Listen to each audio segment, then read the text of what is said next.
ಭಾರತದ ಪ್ರಾಕೃತಿಕ ವಿಭಾಗಗಳನ್ನು ಪಟ್ಟ ಮಾಡುತ್ತೆ. ಇದು ಭೂಮಿ. ಈ ಭೂಮಿಯ ನಡುವೆ ಮಧ್ಯದಲ್ಲಿ ಇರುವ 0 ಡಿಗ್ರಿಯನ್ನ ನಾವು 2 ಭಾಗಗಳನ್ನು ಮಾಡಿದೆವು. ಪಶ್ಚಿಮದಿಂದ ಪೂರ್ವಕ್ಕೆ ಇರುವ ರೇಖೆಗಳನ್ನು ಅಕ್ಷಾಂಶ ಅಂತೀವಿ. ಉತ್ತರದಿಂದ ದಕ್ಷಿಣಕ್ಕೆ ಇರುವ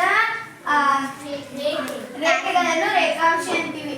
ನಾವು ಮೇಲಿನ ಭಾಗವನ್ನು ಉತ್ತರ ಧ್ರುವ ಅಂತ, ಕೆಳಗಿನ ಭಾಗವನ್ನು ದಕ್ಷಿಣ ಧ್ರುವ ಅಂತ. ನಮ್ಮ ಭಾರತ ಈ ಮೇಲಿನ ಧ್ರುವದಲ್ಲಿ, ಉತ್ತರ ಧ್ರುವದಲ್ಲಿ ಕಂಡು ಬರ್ತಿದೆ. ಈ ಭಾರತಕ್ಕೆ ನಾವು ಪರ್ಯಾಯ ದ್ವೀಪ ಎಂದು ಕರಿತೇವೆ. ಪರ್ಯಾಯ ದ್ವೀಪ ಅಂತ ಎದಕ್ಕಂತಂದ್ರೆ ನಮ್ಮ ಭಾರತದ ಪಶ್ಚಿಮಕ್ಕೆ ಅರಬ್ಬಿ ಸಮುದ್ರ, ಪೂರ್ವಕ್ಕೆ ಬಂಗಾಳ ಕೊಲ್ಲಿ ಮತ್ತು ದಕ್ಷಿಣಕ್ಕೆ ಹಿಂದೂ ಮಹಾಸಾಗರ. ಪಶ್ಚಿಮಕ್ಕೆ ಅರಬ್ಬಿ ಸಮುದ್ರ, ಪೂರ್ವಕ್ಕೆ ಬಂಗಾಳ ಕೊಲ್ಲಿ, ದಕ್ಷಿಣಕ್ಕೆ ಹಿಂದೂ ಮಹಾಸಾಗರ. ಇವು ನಮ್ಮ ಭಾರತ ಸುತ್ತಮುತ್ತ ಸಾಗರ ಹರಿದ, ಅದಕ್ಕೆ ಪರ್ಯಾಯ ದ್ವೀಪ ಅಂತ ಕರೀತು. ನಾವು ಭಾರತ ಮೊದಲನೇದಾಗಿ ತಿಳ್ಕೊಬೇಕಂದ್ರೆ ಭಾರತದ ವಿಸ್ತೀರ್ಣ ಎಷ್ಟನೇ ಸ್ಥಾನದಲ್ಲಿ ಇತ್ತು ಅಂದ್ರೆ ಭಾರತ 7ನೇ ಸ್ಥಾನದಲ್ಲಿದೆ. ಭಾರತದ ವಿಸ್ತೀರ್ಣ ಅಂದ್ರೆ ಅಕ್ಷರ ನಂಬರ್ದಲ್ಲಿ ಅಂದ್ರೆ 32,87,263 ಚದರ ಕಿಲೋಮೀಟರ್ ಐತಿ.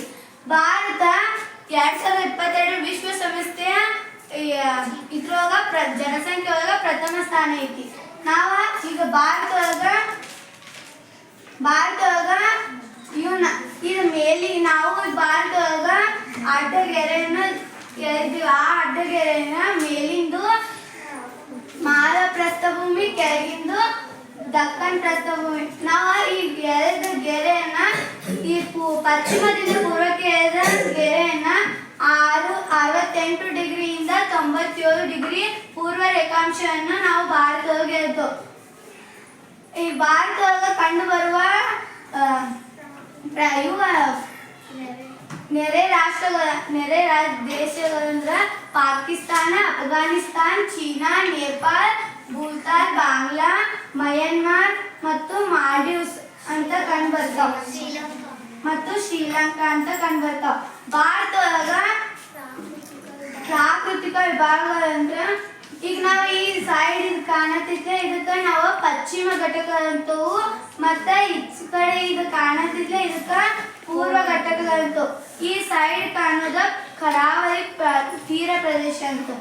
ಈಗ ಭಾರತದ ಪ್ರಾಕೃತಿಕ ವಿಭಾಗಗಳ 4 ವಿಭಾಗಗಳು ಯಾವ್ಯಾವಂದ್ರ, ಒಂದು ಹಿಮಾಲಯ ಪರ್ವತ, 2ನೇದು ಉತ್ತರ ಮೈದಾನ, 3ನೇದು ಪರ್ಯಾಯ ಪ್ರಸ್ಥಭೂಮಿ, 4ನೇದು ಕರಾವಳಿ ತೀರ ಪ್ರದೇಶ. ಇದು ಕರಾವಳಿ ತೀರ ಪ್ರದೇಶ ನೀರಿನಲ್ಲಿದ್ರೂ ಇಷ್ಟ ಪ್ರದೇಶವನ್ನು ಒಳಗೊಂಡೈತಿ.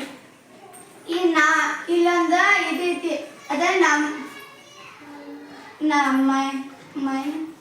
ದ್ವೀಪಗಳ ಬಗ್ಗೆ ನೋಡ್ಬೇಕಂದ್ರೆ ಭಾರತದಲ್ಲಿ ಒಟ್ಟು 247 ದ್ವೀಪಗಳಿವೆ.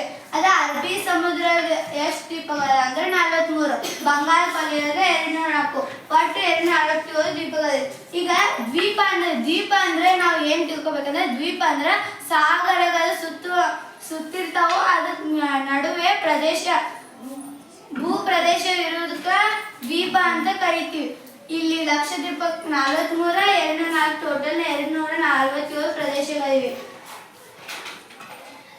ಈ ಮಾಲ್ಡೀವ್ಸ್ನ ನರ್ಮದ್ ಶಿರು ಕಣಿ ಅಂತ ಇದು ಆ ಕಡೆ ಮೇಲಿಂದ ಉತ್ತರ ಭಾರತ, ದಕ್ಷಿಣ ಭಾರತವನ್ನು ಅಡ್ಡಗೆರೆ ಅಂದ್ರೆ 2 ಭಾಗಗಳನ್ನಾಗಿ ಮಾಡೈತಿ.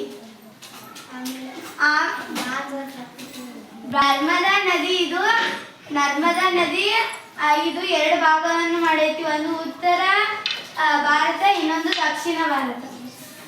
ಉತ್ತರ ಭಾರತದ ಪ್ರಸ್ಥಭೂಮಿಯನ್ನ ನಾವು ಮಾಲ್ವಾ ಪ್ರಸ್ಥಭೂಮಿ ಅಂತೇವೆ. ದಕ್ಷಿಣ ಭಾರತದ ಪ್ರಸ್ಥಭೂಮಿಯನ್ನ ದಕ್ಕನ್ ಪ್ರಸ್ಥಭೂಮಿ ಎಂದು ಕರೀತೇವೆ. ಪ್ರಾಕೃತಿಕ ವಿಭಾಗಗಳು